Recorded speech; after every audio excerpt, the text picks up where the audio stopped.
The night carried a strange stillness, the kind that settles over open land when the wind forgets to move.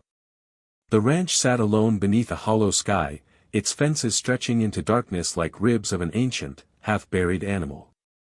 The only sound was the slow creak of wood cooling under the early hours. Inside the small house, the rancher slept lightly, as men who live far from town often do, one ear tuned always to the land, the other to the ghosts of memory that rise when the world is quiet. But something stirred him awake long before dawn had the courage to color the horizon. He sat up, sensing movement before he heard it. A faint shuffling sound dragged across the dirt just beyond the porch. Not the careful step of a coyote or the rhythmic weight of a horse. This was human, but barely. It was as though the feet were hesitant to belong to a living person. The rancher reached for the rifle leaning against the wall, fingers brushing the cold iron out of habit more than fear. Anyone approaching a lonely home at this hour was either desperate or dangerous, and both conditions could get a man killed. The knock, when it came, was fragile. 3 taps, each weaker than the one before, as if the knocker worried the door might crumble from the effort. The rancher stepped onto the porch, rifle in hand, and found a silhouette hunched over itself like a wounded animal. Moonlight, thin and colorless, slid across the stranger's face just long enough for the rancher to see the truth: the man was an escaped slave.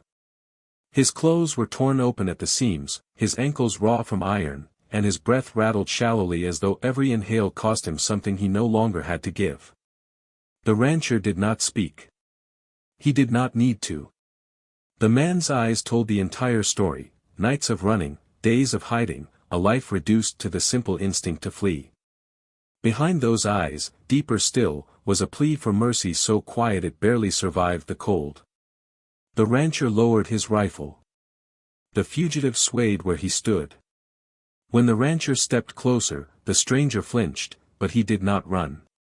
He had no strength left for that. The rancher guided him inside without a word, helping him lower his trembling body into the nearest chair. The smell of sweat, dirt, blood, and fear filled the small room. The rancher lit a single lantern, casting a warm circle of light that felt too gentle for a moment so heavy. He warmed a pot of water and washed the man's hands, noting how the skin peeled in thin sheets, how the wrists bore bruises shaped like chains. He set a plate of cornbread and beans before him, watching as the stranger ate with the shaky urgency of someone who had forgotten what it meant to be full. When he finished, the rancher offered blankets, placing them near the fire. The man sank into them, exhaustion pulling him down like a tide. Only after the fugitive slept did the rancher allow himself to breathe. He stared at the motionless form wrapped in the blanket, listening to the uneven cadence of breath, the sound of a man still unsure whether he was allowed to rest. Outside, the wind finally began to move, brushing over the land as though trying to erase the night's tension. Hours passed in uneasy stillness. Near dawn, the rancher heard a faint sound from beyond the porch. At first, he thought it was nothing more than the shift of branches. But then it came again, a soft pattern of steps, too many for one person. He extinguished the lantern and moved silently toward the window, peering into the thinning dark. Shapes hovered near the tree-line, barely distinguishable from the surrounding night. He counted 1, then 2, then more, a restless constellation of silhouettes gathered in the shadows. They did not approach, nor did they flee. They stood watching the small ranch house with the silent attention of sentinels. The rancher's breath went shallow. His first thought was patrol riders. But these figures made no sound. No horses, no lanterns, no commanding voices. Only stillness. The kind of stillness that feels too focused to be natural. He looked back at the fugitive sleeping by the fire. A man like him would not be followed by slave catchers on foot in the dead of night. They would come loudly, violently, all fire and fury. These shapes, barely more than outlines carved from darkness, felt like something else entirely, drawn, perhaps, by the same desperation that had brought the man to his door. The rancher stepped outside quietly, rifle in hand but barrel lowered. The air was cold enough to tighten the skin on his arms. The shapes did not move. They simply watched. And as he stood there, staring into the dark, he felt an odd shift in the night around him, as if the land had begun to hold its breath. One silhouette stepped forward, just slightly, the faintest suggestion of motion. The rancher tensed. But then the figure stopped, head tilted faintly, as if listening for some cue. It felt less like a patrol and more like a gathering of shadows waiting for permission to exist. The rancher backed toward the door, keeping his eyes fixed on the tree line. When he closed the door behind him, the wood clicked softly, afraid to disturb whatever waited outside. He returned to the sleeping fugitive, who stirred but did not wake. The rancher found himself staring at the man as though he might offer answers in his sleep. But no answers came, only the slow, halting rise of his chest. The rancher remained awake until the first pale ribbon of dawn stretched across the horizon. When he finally returned to the window, the silhouettes were gone. The tree line stood empty, innocent, as if nothing unusual had ever occupied it. No footprints. No movement. Only silence. The rancher knew, with a certainty that unsettled him deeply, that the moment he opened his door to a desperate man, something unseen had taken notice. Something that lingered beyond the limits of law, mercy, and the fragile order of the frontier. The land itself seemed to breathe with a quiet patience, stretching across miles of rolling plains and scattered mesquite, broken only by the faint traces of worn paths and abandoned homesteads.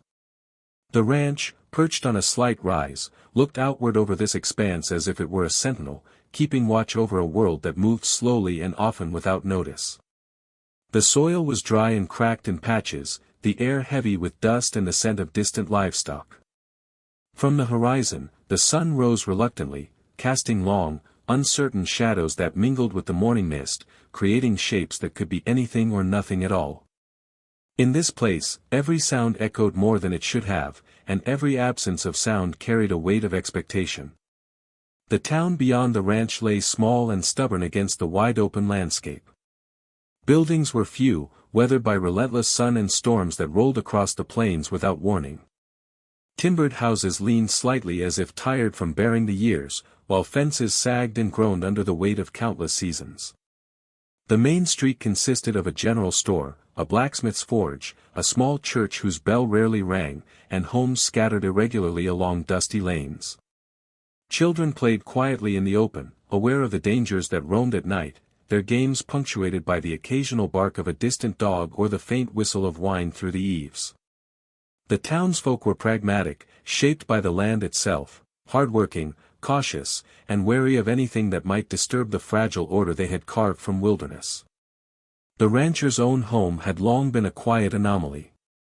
Unlike most of the structures in town, it had been built with careful precision, each log cut and notched to endure not just the storms but the isolations of the frontier. The walls bore the scars of years of wind and rain, yet they remained stubbornly upright. The house contained only what was necessary, a fireplace large enough to feed warmth to a dozen souls, simple furnishings, and tools arranged with obsessive care. Every object, every shelf, had its place. The rancher's life was one of measured routines, the kind that marked time without drawing attention. He rose with the sun, tended to the animals, repaired fences, and catalogued the movements of the land. And yet, for all his preparation, there were moments when the world beyond the horizon intruded, faint disturbances, odd sounds, or the occasional glimpse of a figure at the edge of sight, that reminded him the land could not be fully tamed. History pressed against the edges of every path and every hollow. Long before the rancher had claimed this land, it had been traversed by countless others, settlers seeking fortune or refuge, native peoples defending what remained of ancestral territories, and travelers lost to the vast openness, their fates often swallowed by the wilderness. Stories of previous inhabitants whispered through the town, told in fragments and murmurs, carrying lessons wrapped in fear and respect. There were tales of families who vanished overnight, of livestock that disappeared along the fence line, of strange lights seen in the distance on moonless nights. The community treated these stories with a combination of reverence and skepticism, understanding that legends often carried truths disguised in metaphor. Still, the tales added a layer of unease, a background hum that persisted even in the brightest hours of day. The land's isolation was compounded by its harshness. Summers brought heat that baked the plains until the air seemed to ripple with an invisible, shimmering force. Thunderstorms rolled across the horizon suddenly, drenching the soil in moments and leaving erosion in their wake. Winters, in contrast, were silent and frigid, blanketing the ranch in frost and snow, when even the bravest livestock huddled together for warmth. These extremes shaped the inhabitants. Men and women learned to read the sky for subtle changes in wind or color, to sense the approach of rain in the scent of dust, to hear the shift of a distant tree branch as a harbinger of danger. Living here required attention, patience, and an unspoken acceptance that control was an illusion. The rancher, in particular, had built a reputation as a man of principle and restraint. He was a widower, solitary by choice, yet known in town for his integrity and quiet acts of assistance. He helped neighbors repair roofs, guide lost travelers, and mend fences, but always with a cautious distance that preserved both his peace and his property. There were no social gatherings, no extended family to anchor him. His interactions with the wider community were functional rather than emotional, a necessity of survival rather than an indulgence of companionship. Yet, beneath this disciplined exterior, the rancher possessed a deep empathy, an awareness of suffering that few others allowed themselves to acknowledge. This quality, honed over years of observing the harsh realities of frontier life, made him both respected and quietly feared, capable of kindness, but unwilling to compromise his principles for comfort or convenience. Superstition lingered in the town and the surrounding lands, a residue of centuries of belief layered over the tangible dangers of frontier life. Locals spoke in whispers about wandering spirits, unsettled souls, and omens carried by wind or bird call. Some claimed the land retained memory, that acts of cruelty or mercy could leave impressions strong enough to influence events decades later. Farmers and ranchers were particularly attentive to signs and portents. A broken branch in a pattern that didn't match natural growth, an animal behaving in an inexplicable way, a nighttime sound that did not belong to any known creature. To outsiders, these might have seemed the superstitions of a backward community, but to those who lived here, they were guidelines, a subtle but persistent layer of survival instinct encoded in stories and warnings passed down over generations. Among all this, the history of slavery hung like an unspoken shadow over the land. Though the town had few plantations, the economy and the movements of people were intertwined with the institution. Patrols and bounty hunters moved through the region with regularity, and rumors of fugitive slaves reached the town in fragmented reports carried by travelers and traders. Families whispered of men and women who had escaped from bondage, traveling vast distances guided by hope, desperation, and a network of secret allies. These stories were frightening yet impossible to ignore, reinforcing a sense of tension in the community, that freedom, like danger, could appear suddenly and vanish just as quickly, leaving nothing behind but questions and unease. In this environment of careful routine, rugged beauty, and unspoken danger, the ranch stood as both a haven and a threshold. Its location offered isolation sufficient to live undisturbed, yet proximity to trails and rivers meant movement could not be entirely hidden.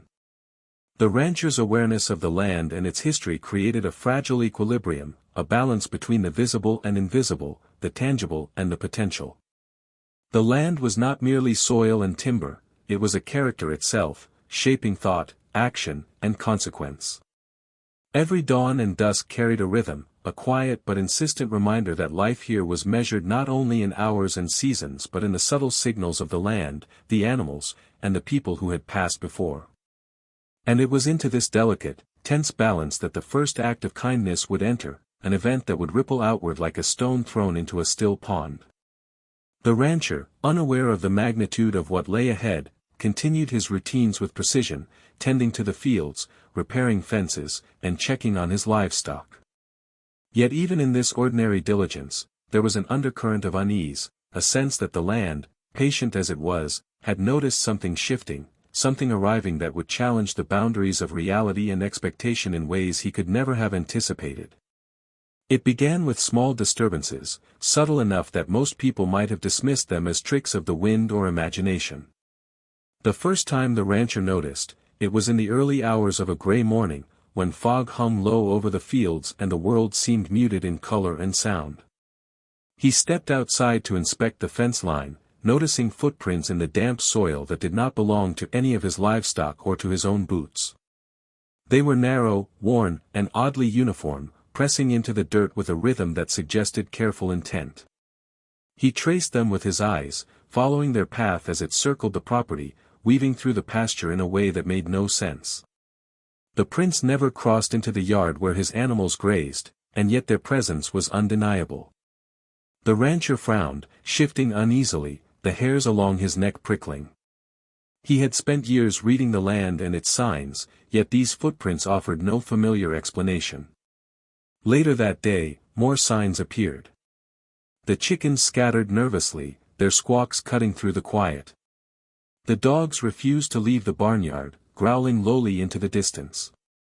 At first, he thought a predator had moved nearby, perhaps a coyote or a stray wolf, but the tracks did not match any animal he knew. Even stranger, the marks suggested numbers, more than one, perhaps several, moving in deliberate formation. The rancher measured the distance, counted the steps, and even returned with a ruler to verify what he had seen, yet everything aligned with human proportions.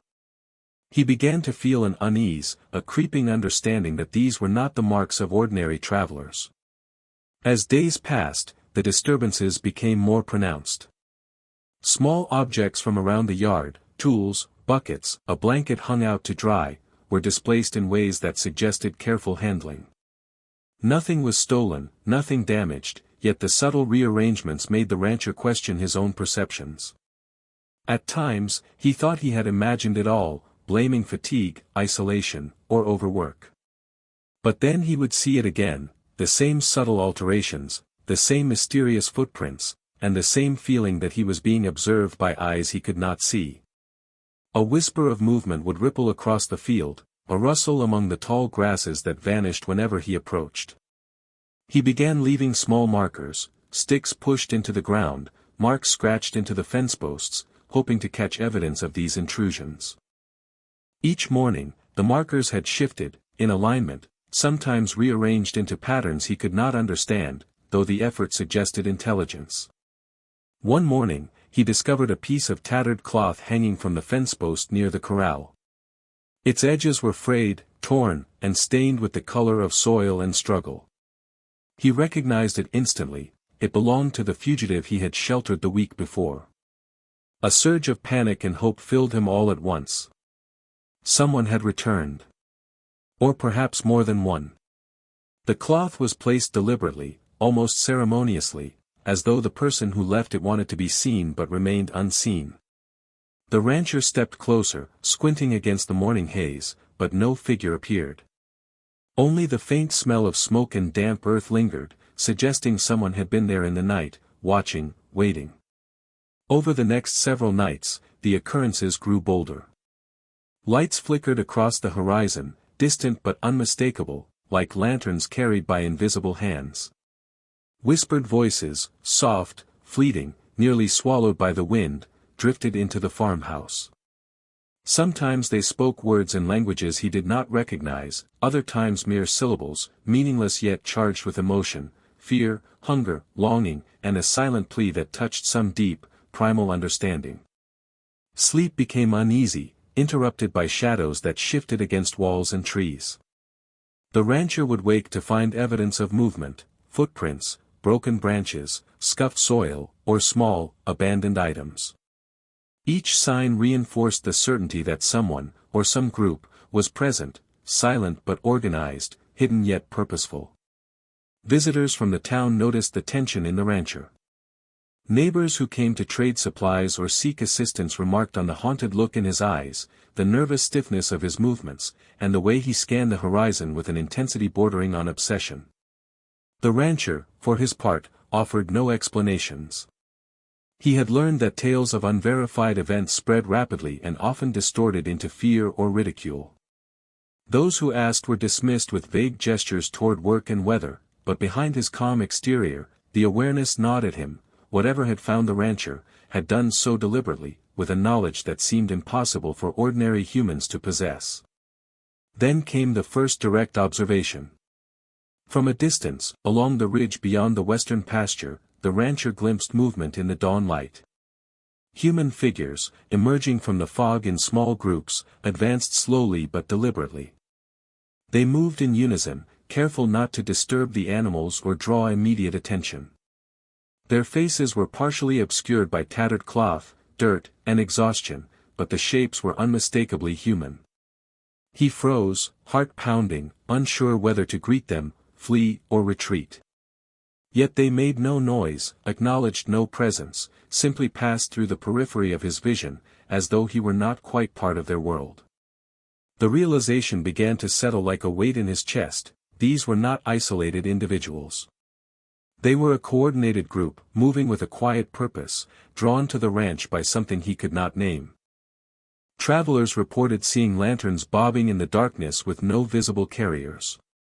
Some insisted that the wind itself carried faint chanting in the night, soft spirituals that dissolved before one could identify their source.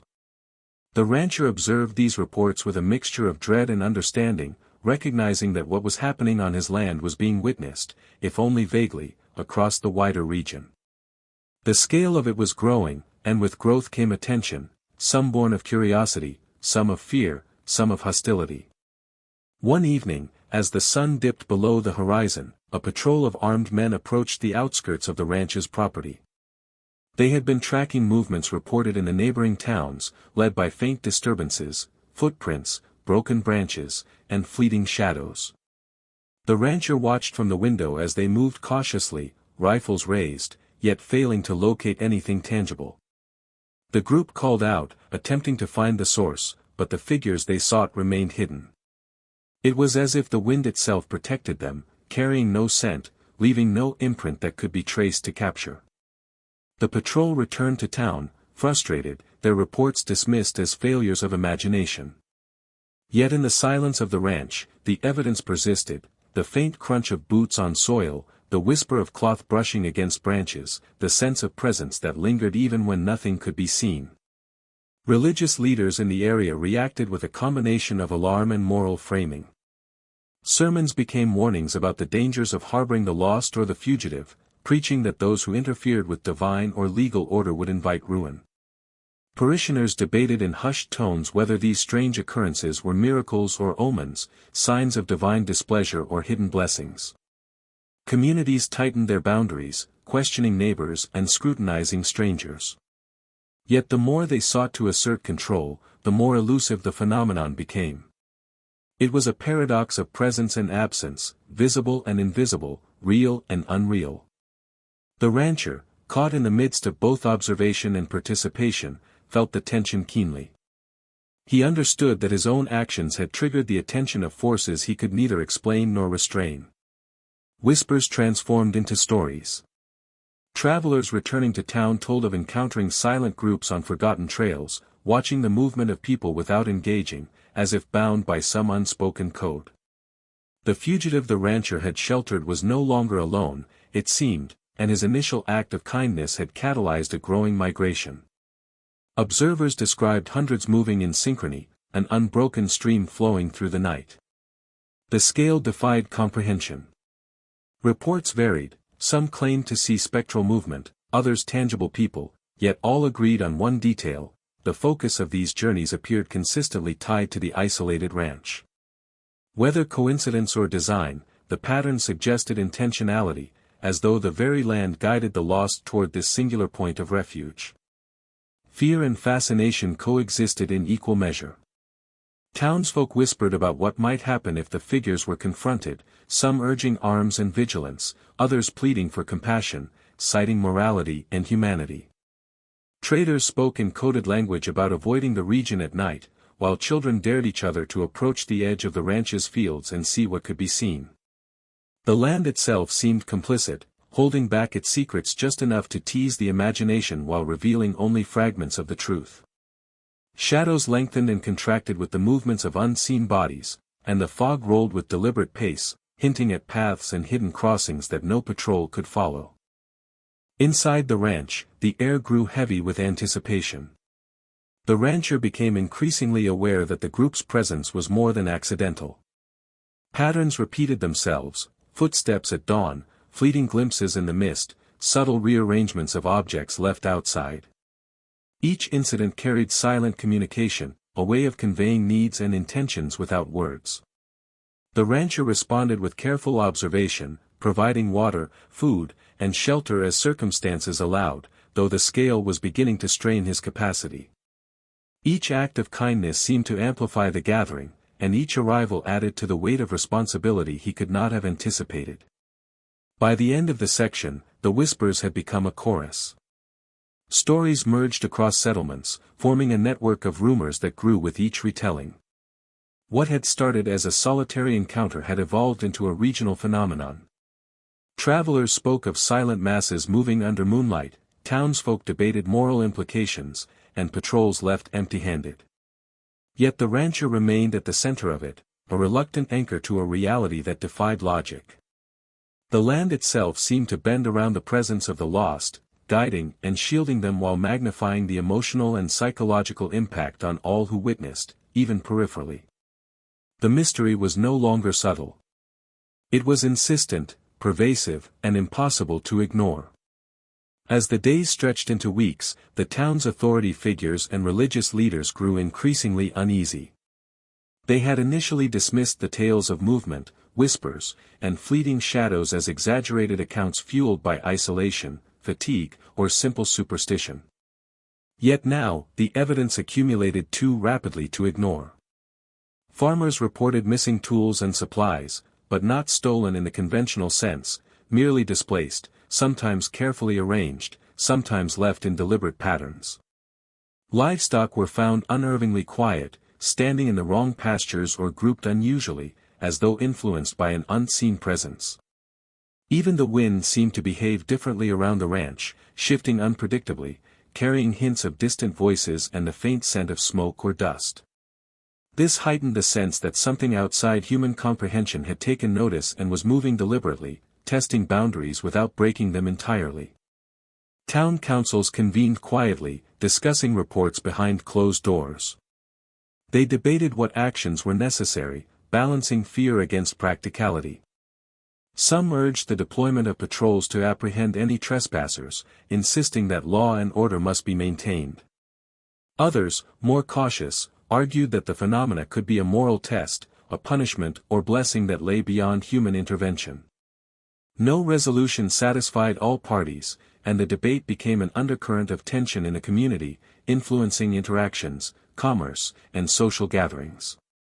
Merchants hesitated to venture near the outskirts at night. Children were told to stay close to their homes, warned against wandering near the ranch or the surrounding plains. The town became cautious, quietly fracturing under the weight of suspicion and fear. Religious voices framed the growing mystery as a test of faith, claiming that the events were either divine punishment or a trial meant to reveal the town's moral fiber. Sermons became increasingly urgent, warning parishioners that harboring fugitives or aiding the lost would bring ruin not only upon themselves but upon the entire community. Moral authority was wielded to justify vigilance, to encourage suspicion of neighbors, and to maintain control. Yet beneath the surface, people were unsettled, sensing that the events around the ranch defied ordinary understanding. Invisible eyes seemed to watch. Whispers of hundreds moving silently at night suggested a power and purpose beyond natural law, and even the most devout struggled to reconcile fear with the teachings of compassion. Meanwhile, the rancher faced mounting pressure. Townspeople arrived at the property under pretense, claiming to deliver supplies or discuss local affairs, yet their eyes constantly scanned the edges of the land, searching for signs of intruders. They observed his movements with an intensity that made normal work feel impossible. Rumors circulated that the rancher had become a gathering point for runaway slaves, that he harbored a hidden army in his fields. Despite his attempts to maintain calm, the collective suspicion of the town pressed upon him, eroding the quiet routines that had once defined life at the ranch. He felt trapped between the desperate need to protect those who had sought his mercy and the growing fear that his neighbors would soon act against him. Stories and observations of the mysterious groups traveling toward the ranch multiplied. Travelers passing through recounted glimpses of dozens of figures moving in near-perfect synchrony, walking silently under the moon and vanishing when approached. Accounts varied, some spoke of glowing eyes or faint singing, others described figures so haggard and emaciated they seemed spectral. The common thread, however, remained consistent: the figures always moved with intent, seemingly aware of the rancher's location and direction, yet never aggressive, never demanding. Their determination was unnerving, their endurance impossible to fully explain. It was as if the land itself had conspired to guide them, forming an invisible path toward refuge while keeping them concealed from the casual observer. The psychological weight on the rancher intensified. He began sleeping only in short intervals, waking to the faintest sounds: footsteps, whispers, the rustle of fabric against branches. Shadows seemed to follow him in the corners of the farmhouse. He moved through his chores with mechanical precision, noting each anomaly in a journal, trying to impose order on the chaos. Nights became exercises in vigilance: each sound could signify arrival, movement, or observation. The scale of what he faced was growing faster than he could manage alone. He realized he had become both caretaker and sentinel for a force he could not fully quantify, responsible for hundreds of lives while entirely reliant on his own judgment and perception. Reports from the surrounding area heightened the tension. Patrols and travelers alike spoke of encountering clusters of people moving silently across fields, disappearing as quickly as they appeared. Some claimed that the figures were intelligent beyond expectation, coordinating their movements in ways that suggested prior planning and awareness of observation. Locals whispered that the land itself seemed complicit, offering concealment and guidance, and that those who approached with aggression or suspicion found nothing but empty fields. Fear began to dominate the conversation: fear of the unknown, fear of the unstoppable, fear that their lives, their property, and their sense of reality were no longer under their control. Despite warnings, the rancher continued to extend aid. He left water and food near the edges of the property, carefully observing the arrivals. Every gesture was deliberate, cautious, intended to maintain life without provoking undue attention. Yet the numbers continued to grow. Small groups arrived nightly, each appearing weary, hungry, and determined. They accepted assistance silently, moving with a discipline that seemed innate, almost unnatural. It was becoming clear that the initial act of compassion had not remained private.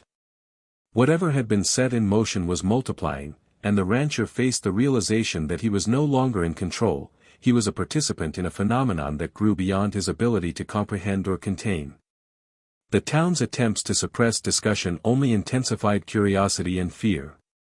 Families warned each other, travelers passed news along cautiously, and every encounter became a story layered with embellishment and dread. Rumors of hundreds moving under moonlight toward the ranch inspired both awe and terror. The events were transforming from local mystery to regional phenomenon, blending human desperation, moral consequence, and the inexplicable mechanics of survival in the wilderness. Observation alone could not capture the scale, and imagination strained under the weight of possibility. The land, the people, and the unseen gathered together to form a narrative that defied easy explanation. By the close of the section, a tense equilibrium had formed. The town's denial and moral posturing stood in contrast to the undeniable presence of the mysterious groups, creating a dual reality that none could fully reconcile. Patrols, sermons, and whispered warnings were attempts to impose structure on events that refused to conform. Meanwhile, the rancher occupied the center of it all, sustaining life, observing patterns, and witnessing forces that blurred the line between reality and legend. Every night brought the promise of new arrivals, new disturbances, and new challenges. Each act of mercy fed a growing movement that could no longer be contained, and the world around him began to feel irreversibly altered, as if the land itself acknowledged that an extraordinary tide had been set in motion. The nights grew heavier, weighted with a sense of anticipation that the rancher could not shake. Each hour seemed elongated, stretching beyond the ordinary rhythm of time, as though the land itself had slowed to accommodate the countless unseen presences converging around him. The small farmhouse, once a place of quiet solitude, now throbbed with tension. Every creak of the timber, every whisper of the wind through the cracks in the walls signaling the possible approach of more visitors. Shadows pooled and stretched unnaturally in the corners, forming shapes that suggested movement just beyond perception. The rancher's senses sharpened to a point of constant alertness. The slightest change in air, a subtle echo of footfall, or the faint scent of earth disturbed would pull him from sleep or concentration, forcing him to respond instinctively to threats he could not fully identify. Inside the house, the atmosphere thickened with the unspoken presence of those he had sheltered. Even when the fugitives were not visible, their influence lingered in the form of disrupted items, faint impressions in the soil, and the sense that someone, or many, were moving just beyond the edge of perception. The rancher documented everything meticulously, noting the time, place, and direction of disturbances, tracing patterns that suggested intelligence and cohesion. Each night, he would awake at intervals to check the fields, measuring distances, marking positions, and cataloging evidence, trying to maintain a grasp on a reality that seemed increasingly fluid. His journals became both records and talismans, attempts to impose order on the relentless, inexplicable arrivals that had transformed his land into a crossroads of desperation and survival. Despite his best efforts, the sheer scale of the phenomenon began to wear on him psychologically. Nights without sleep, the relentless presence of whispers, and the eerie consistency of arrivals created a tension that no amount of preparation could alleviate. He began to notice changes within himself, moments of dizziness when observing movement in the distance, flashes of doubt about what he could trust his eyes and ears to perceive, and an increasing sense that the land had become a living entity, attentive to the smallest gestures, responsive to the act of kindness that had summoned the mass of fugitives. Even during daylight, the memory of nocturnal movements haunted him. Shadows seemed longer, sounds sharper, and the wind carried voices faint enough to be mistaken for the imagination, yet persistent enough to demand attention. The group's movements became more coordinated and deliberate.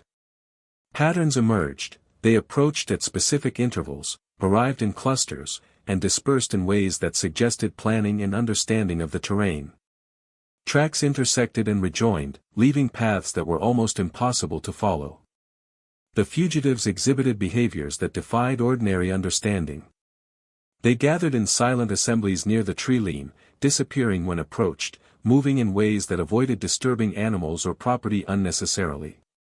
Even their care for the weakest among them was meticulous, offering support to those too frail to keep pace, sharing food and water with quiet diligence. These observations reinforced the sense that this was not merely a collection of desperate humans but a collective consciousness moving with a singular purpose toward a specific, unknown end.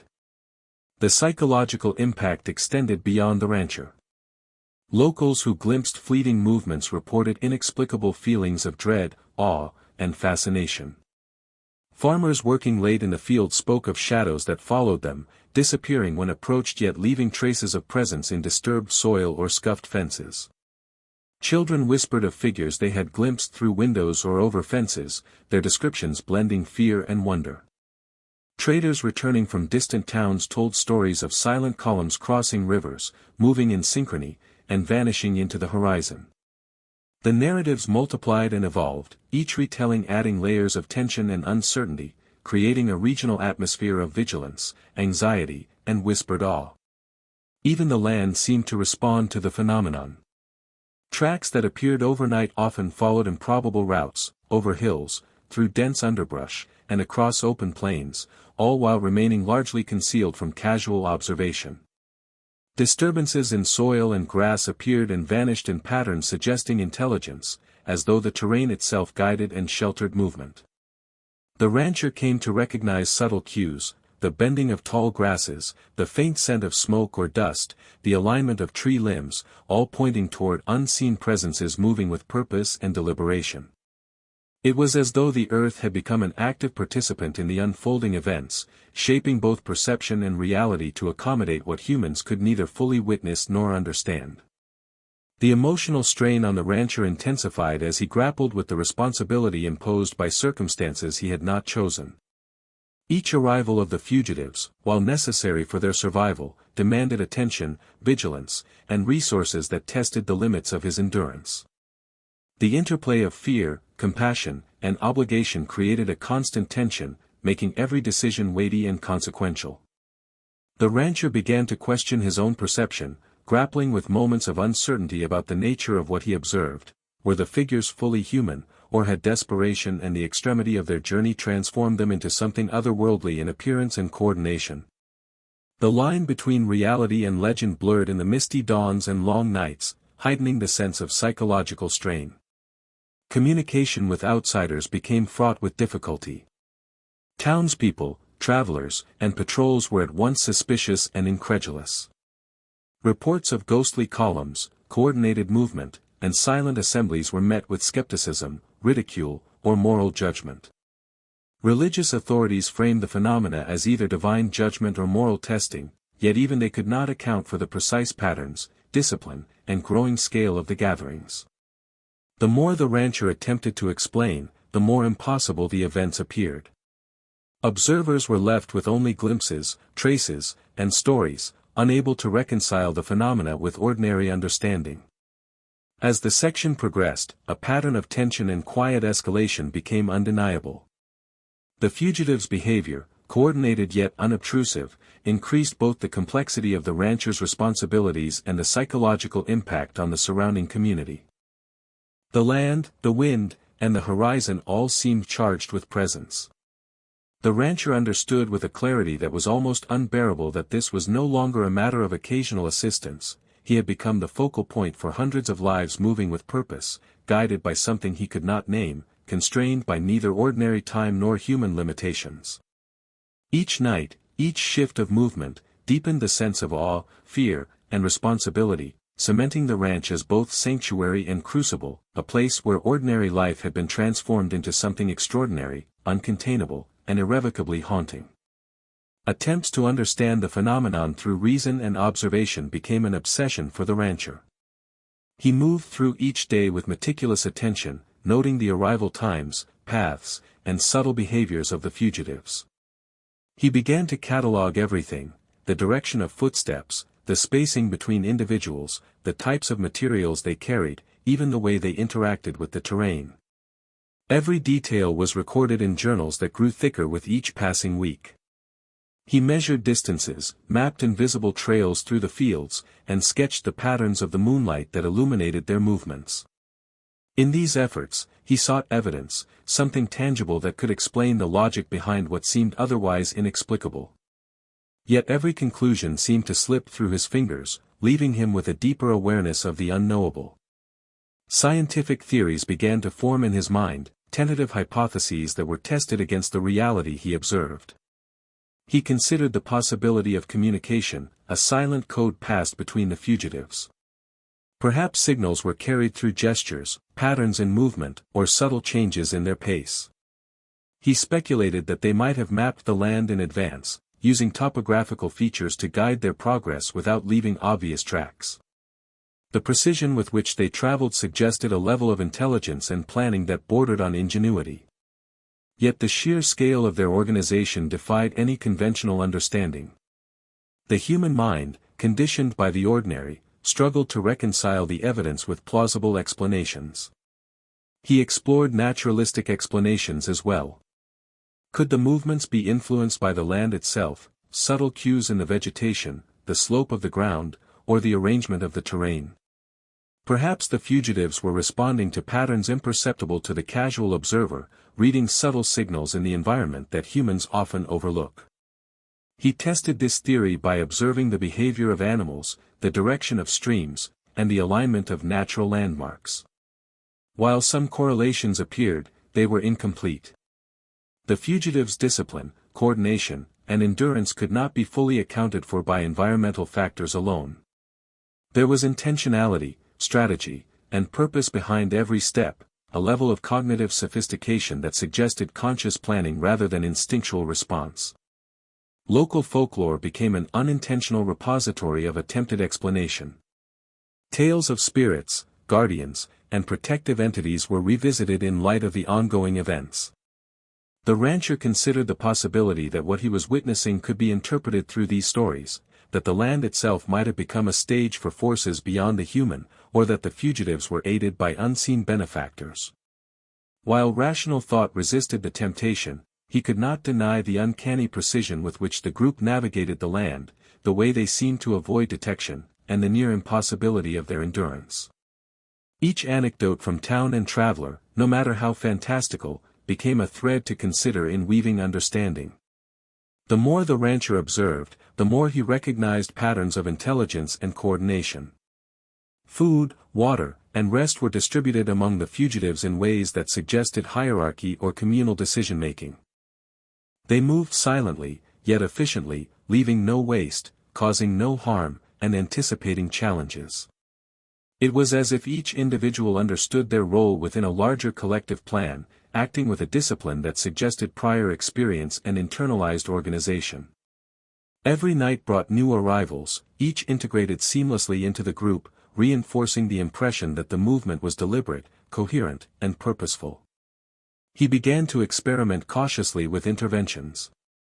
He left supplies in different locations to observe how they were discovered, moved markers to track responsiveness, and occasionally altered the environment to test whether their behavior would change. The results were astonishing.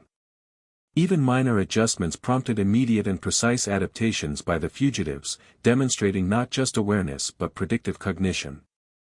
It was as though they could anticipate challenges before encountering them, responding with a calm intelligence that defied ordinary expectation. The rancher realized that every action he took became part of a larger dialogue, a silent negotiation between observer and observed, each influencing the other in subtle but profound ways. Psychologically, the rancher's mind began to stretch toward the impossible. Sleep deprivation, constant vigilance, and the weight of responsibility for hundreds of lives transformed ordinary thought into hyper-awareness.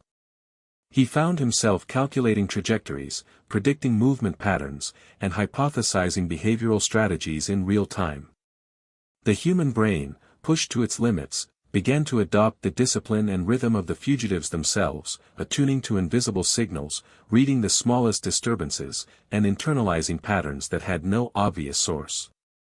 He felt simultaneously empowered by knowledge and terrified by the realization that understanding might always remain partial, a glimpse into the order behind apparent chaos without ever fully grasping the underlying mechanism.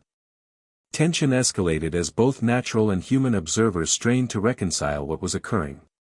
Townsfolk reported seeing the group through twilight and dawn, noting the silent advance, the coordination, and the seeming invisibility of effort. Even patrols that attempted to intercept or follow the fugitives failed repeatedly, tracking only fleeting signs or finding nothing at all. The rancher observed these failed pursuits with a mixture of relief and dread. Relief, because no harm had come to those in his care; dread, because the more the community sought explanation or control, the more elusive the group became, defying both science and authority. By the close of this section, the rancher had accumulated both knowledge and questions in equal measure. The methods he employed, observation, experimentation, theorizing, offered glimpses of order, yet the totality of the phenomenon remained beyond comprehension. He recognized that the fugitives' movement was a living system, dynamic and intelligent, interacting with him, the land, and the community in ways that would not yield to simple reasoning. The boundaries between science, intuition, and folklore began to blur, leaving him caught between the concrete and the ethereal, the rational and the uncanny. Each step forward in understanding only heightened the mystery, making it clear that the unfolding events could not be contained by ordinary explanation and that the land, the people, and the silent collective moving toward the ranch were part of a reality that transcended conventional limits. As the days blurred into nights, the situation reached a critical juncture. The fugitives' numbers increased steadily, and their coordination grew more precise, as though each arrival carried both knowledge and discipline that informed the movement of the entire group. Trails of footprints intertwined across the plains, forming a vast network that the rancher could trace but never fully follow. The air itself seemed alive with anticipation, the wind carrying whispers of movement, faint odors of smoke and soil, and subtle sounds that suggested presence just beyond the horizon. Every dawn revealed new markers, new evidence that the group had moved, rearranged, or taken deliberate action. The land itself had become a canvas for their passage, each mark and disruption a sign, a statement, and a navigation tool, all layered with a precision that defied casual observation. Isolation deepened as the town's attention turned increasingly toward the ranch. Stories of strange lights, silent columns, and shadowed figures traveling in synchrony had spread widely, causing concern and, in some, outright panic. Townspeople spoke in hushed tones about the impossibility of it all, describing sequences of movement too coordinated to be random yet too elusive to be tracked. Patrols sent to investigate returned empty-handed, encountering only faint signs or nothing at all, leaving them frustrated and unnerved. The rancher, meanwhile, bore the growing weight of responsibility, understanding that any misstep on his part could endanger those who had come to rely upon him. Sleep became a luxury he could not afford, and each waking hour was consumed with observation, documentation, and careful intervention. The fugitives themselves seemed aware of the delicate balance. They moved silently but with intention, leaving the rancher just enough time to provide sustenance without being overwhelmed. Their discipline was remarkable. Individuals cared for one another, distributed resources efficiently, and adapted to minor disruptions without hesitation. Patterns emerged that suggested a shared intelligence, a cohesion that transcended ordinary organization. The rancher observed these interactions closely, noting hierarchy, subtle gestures, and communication methods that were almost imperceptible. Their efficiency and cohesion were both inspiring and unnerving, a testament to human endurance and ingenuity pushed to its limits. Psychological strain mounted as the boundary between observer and observed began to blur. The rancher became hyper-aware of the smallest movements, attuning to faint sounds, subtle shifts in the air, and minute disturbances in the landscape. Sleep deprivation intensified the perception of the extraordinary, amplifying both awe and fear.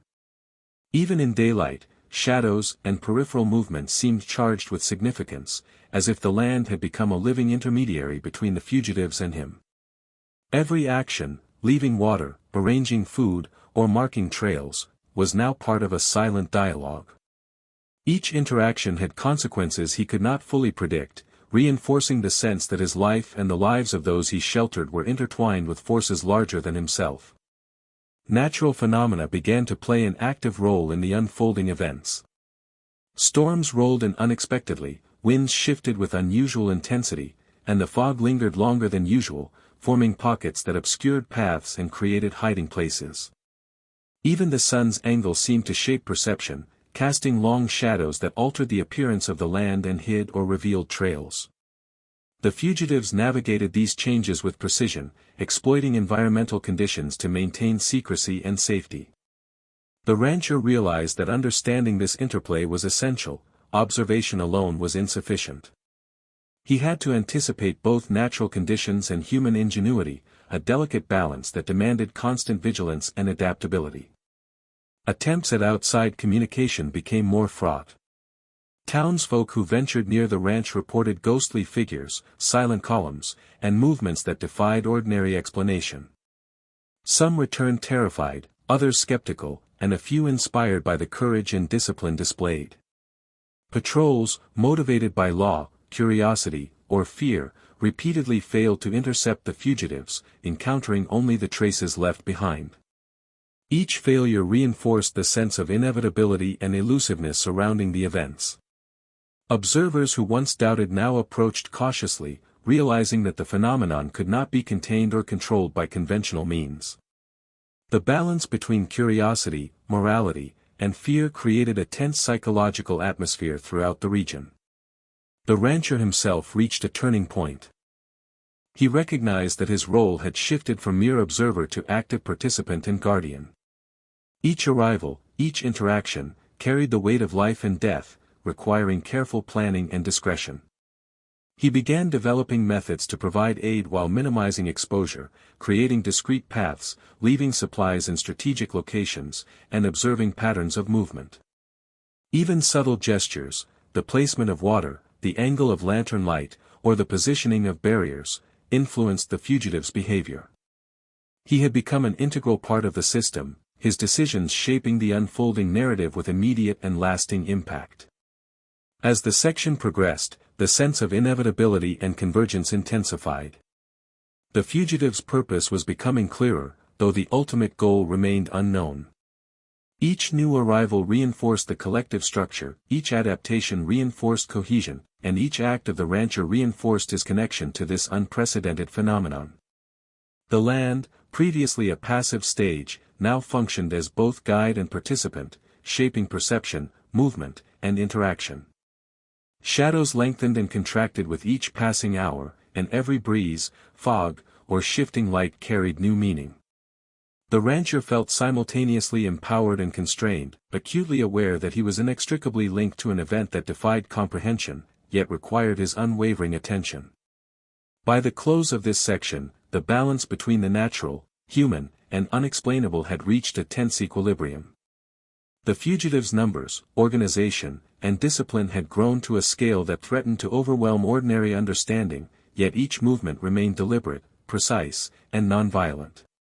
The rancher, central to the phenomenon, stood at the intersection of observation, intervention, and ethical responsibility. Every sunrise and sunset reinforced both the beauty and the tension of the unfolding events, highlighting the extraordinary interplay of human resilience, environmental forces, and the persistent, unyielding presence of the unknown.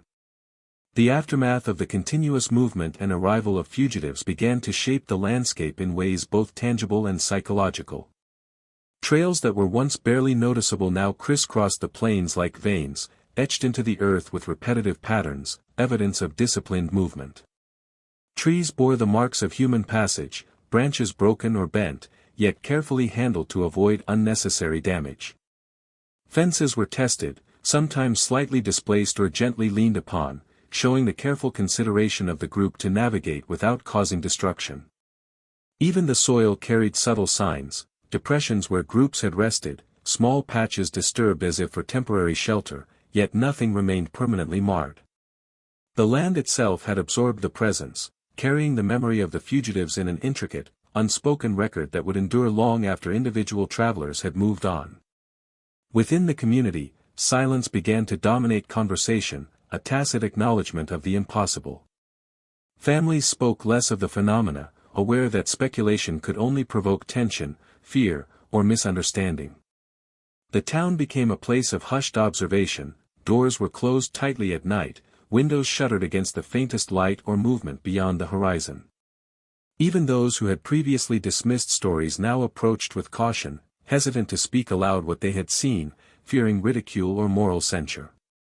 Whispers persisted, yet they carried a different tone, a mixture of awe, respect, and the acknowledgement that ordinary understanding was insufficient to explain the events unfolding just beyond their reach. For the rancher, the aftermath of each night brought a dual sense of relief and growing responsibility. The fugitives had moved through his land safely, receiving aid and shelter as needed, yet the sheer scale of the operation meant that no single night was truly over. Each dawn brought new arrivals, new paths, and new challenges. He tracked patterns diligently, noting any deviation that might suggest disorganization, exhaustion, or danger. He understood the critical importance of maintaining structure, even in the absence of explicit leadership among the fugitives themselves. Every act of care, every placement of food or water, became part of a larger network of survival, reinforcing the interdependence between the rancher and those he had chosen to protect. Observers from outside the immediate area began to take notice. Travelers passing through recounted sightings of large groups moving silently across open plains or disappearing into forests and riverbanks. Some spoke of shadowed columns, disciplined in their approach, vanishing with uncanny speed when confronted. These accounts, filtered and embellished with each retelling, contributed to a growing mythology surrounding the ranch and its role as a sanctuary. The interplay between rumor and reality created a tension within the region.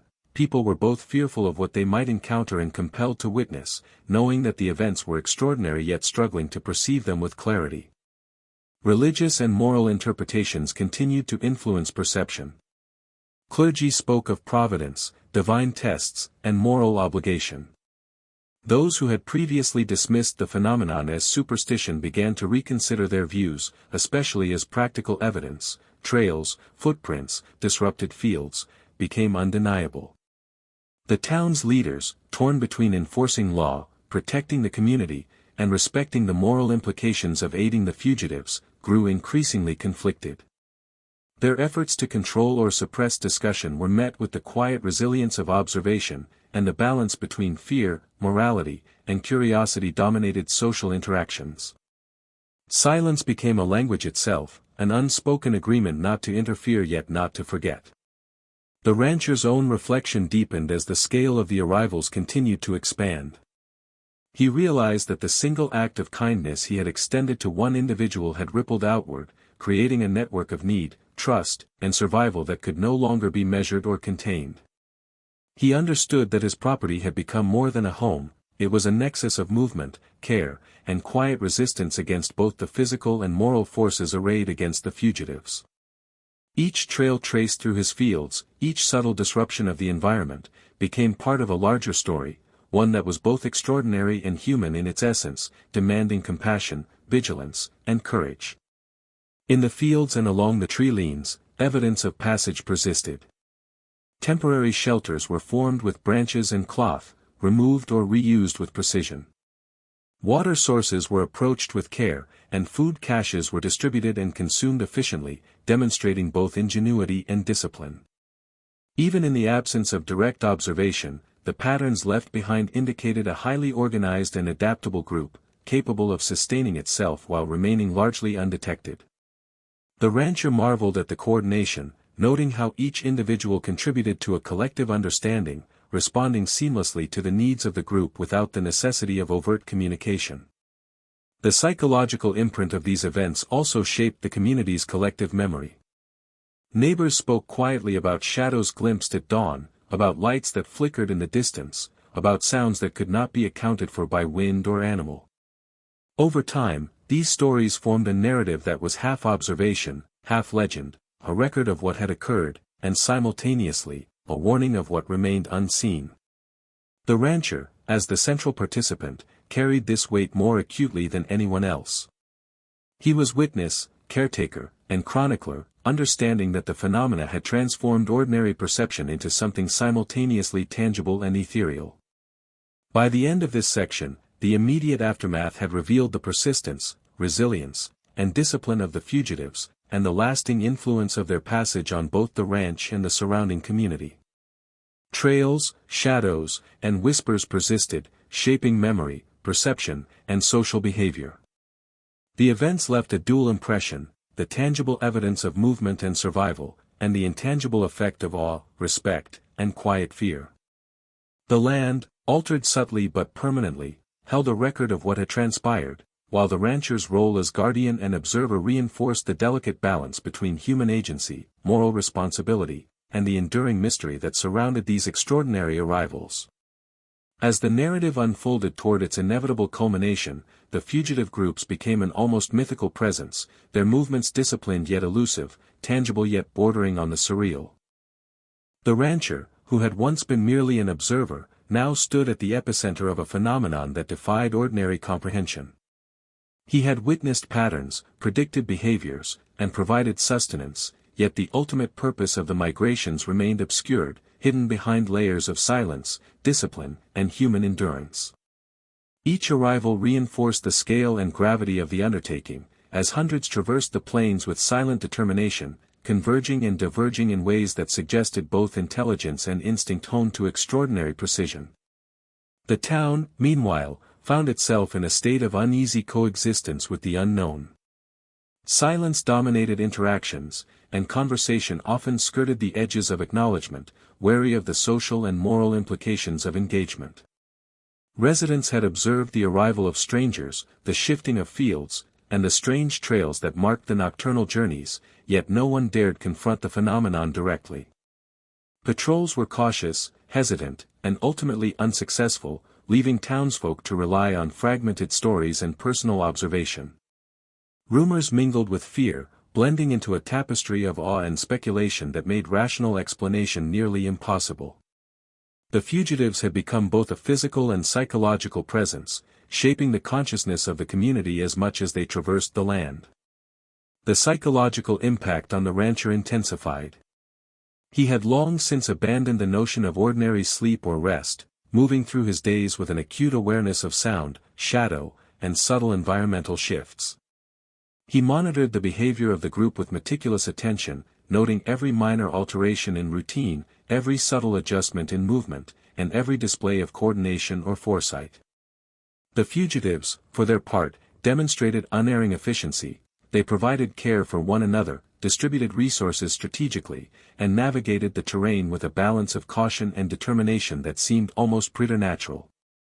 Their discipline was evident not only in their movements but in their interactions, their quiet attention to detail, and the way each individual seamlessly integrated into the larger collective.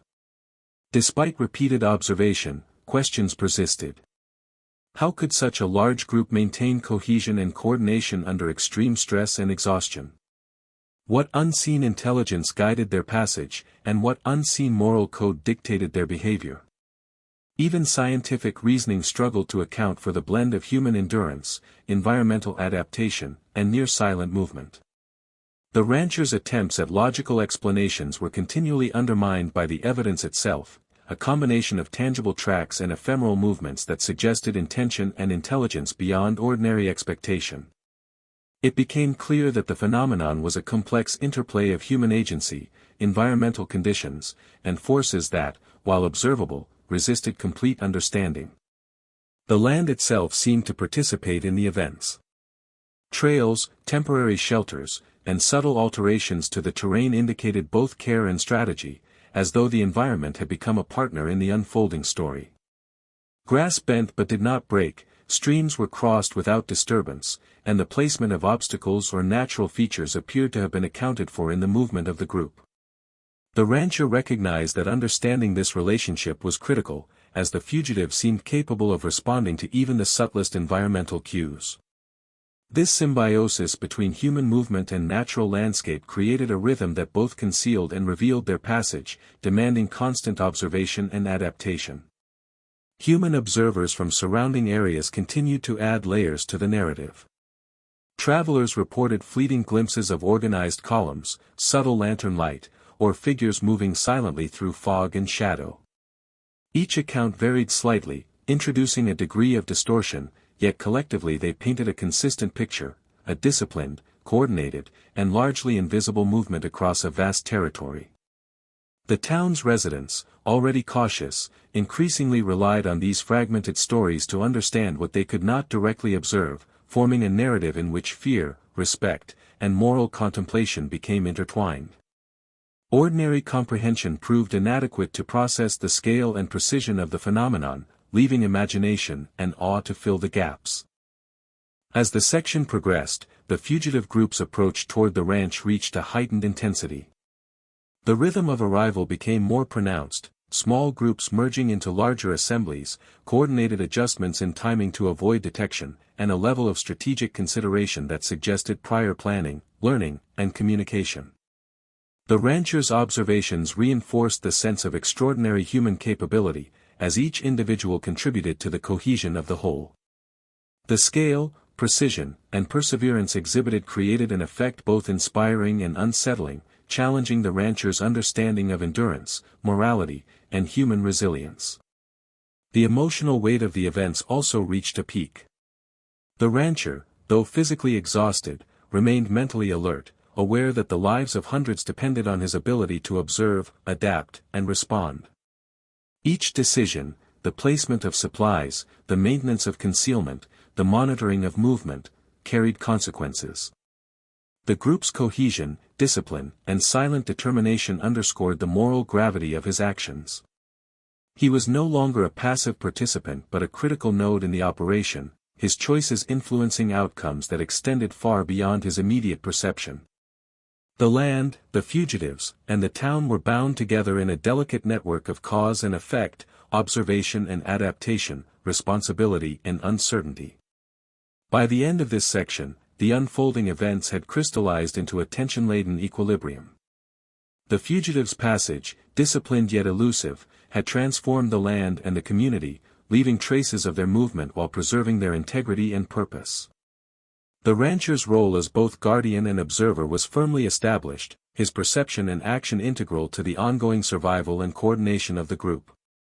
The interplay of human endurance, environmental complexity, and moral responsibility created a narrative that was both extraordinary and grounded, visible yet partly unknowable, leaving an indelible mark on the land, the people, and the psychological landscape of those who bore witness to the extraordinary convergence.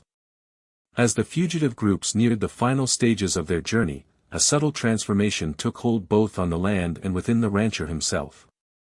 The patterns of movement, which had previously seemed episodic and unpredictable, began to reveal a grander structure, a rhythm that suggested purpose beyond mere survival. Small groups converged into larger formations, moving with extraordinary coordination that balanced speed, stealth, and endurance. Every step, every pause, every alteration in pace appeared intentional, almost ritualistic, as though the fugitives understood not only the immediate physical landscape but the psychological terrain of those who observed them. The rancher, constantly vigilant, found that his own perception had adapted to their rhythm. He could anticipate movement, recognize cues in the shadows, and detect arrivals before they became visible, attuned to signals that others could not perceive. The physical impact of the migration was undeniable. Trails deepened in the soil, worn into paths that could be followed for miles. Temporary shelters made of branches and cloth showed careful construction and careful dismantling, indicating respect for the environment and awareness of observation. Streams and water sources were approached with caution, no disturbance left beyond what was necessary. Each interaction with the land was deliberate, efficient, and devoid of excess, reflecting a collective intelligence that prioritized both survival and discretion. The fugitives' movements had left a subtle record that could be read by those who knew how to look, a layered map of human endurance, coordination, and resilience etched into the very fabric of the terrain. Psychologically, the rancher's endurance had reached an almost superhuman threshold. Nights of little sleep, constant vigilance, and responsibility for hundreds of lives had pushed his mind into a state of acute perception. He noted micro-changes in light and shadow, the faintest sounds of footsteps on dry earth, and even subtle changes in the wind that signaled movement. His senses had become finely tuned instruments, translating environmental cues into meaningful information about the fugitive's progress. Yet despite this heightened awareness, the scope of the phenomenon was overwhelming. Each new arrival added layers of complexity, reinforcing the sense that the movements were part of an expansive, intelligent system, coordinated on a scale beyond ordinary comprehension. The community around the ranch remained silent yet deeply affected. Rumors of the ongoing phenomenon had spread, filtered and exaggerated by distance and retelling, creating an atmosphere of awe, fear, and moral contemplation. Families kept their children close, travelers observed from a distance, and law enforcement remained largely ineffective. The collective consciousness of the town had shifted. Ordinary life was punctuated by cautious observation and silent acknowledgement of an event that could not be fully explained. The rancher, as the central figure, understood that his role extended beyond simple hospitality. He had become a guardian of both lives and knowledge, a conduit between the extraordinary and the ordinary. Attempts at rational explanation continued to strain against the observable evidence. The rancher developed theories regarding coordination, environmental adaptation, and human intelligence, noting patterns that suggested both learned behavior and inherent ingenuity. He considered the possibility of subtle signaling, strategic path selection, and collective decision-making, all executed without overt communication. The scale of the fugitive movement challenged conventional understanding of human endurance, group cohesion, and environmental navigation. Every observable detail added to a narrative that was equal parts empirical evidence and lived experience, defying simplistic interpretation while demanding careful attention. The fugitives' interactions with one another became more pronounced, highlighting their collective intelligence and social cohesion. They provided mutual support, distributing resources according to need, and maintaining group integrity even under extreme fatigue. Coordination extended to timing, spacing, and route selection, demonstrating awareness of observation and potential threats. Each individual appeared to understand their role within a larger system, seamlessly integrating personal action with collective purpose.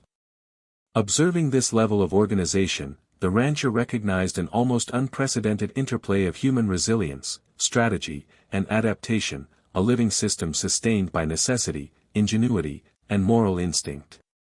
Environmental factors continued to influence movement, and the fugitives demonstrated an intuitive mastery of terrain and weather. They navigated rivers, dense forests, and open plains with remarkable efficiency, responding to changes in wind, light, and topography with fluid precision. The rancher meticulously documented these adaptations, noting how human ingenuity leveraged natural features for concealment, sustenance, and efficiency. The land itself seemed to acknowledge the presence of the fugitives, offering concealment and subtle guidance while testing their endurance. This relationship between human agency and environmental responsiveness created a layered dynamic, reinforcing the extraordinary nature of the journey and the difficulty of comprehending its full scope. As the section progressed, the sense of convergence reached its height. The fugitives' collective purpose was more apparent, their coordination seamless, and their discipline unwavering. Observers, though limited in perspective, could discern an emergent structure, a pattern of movement that suggested foresight, adaptability, and resilience. The rancher's role, simultaneously observational and active, became increasingly critical. His choices, placement of resources, and awareness of environmental conditions shaped the efficiency, safety, and cohesion of the migrating groups. The interplay of human effort, environmental factors, and moral responsibility underscored the profound complexity of the event, situating the rancher at the center of an extraordinary convergence. By the close of this section, the aftermath of countless movements and coordinated journeys had created an enduring impact on both the land and the human psyche. Trails, temporary shelters, and subtle environmental alterations left a tangible record of resilience and intelligence, while the psychological imprint of observation, responsibility, and moral engagement marked the rancher and the surrounding community indelibly. The fugitives' passage represented not merely survival but an orchestrated testament to human endurance, coordination, and the power of collective action. The land, the people, and the moral weight of the events were intertwined in a persistent, unbroken narrative, leaving an enduring legacy that would resonate far beyond the immediate horizon.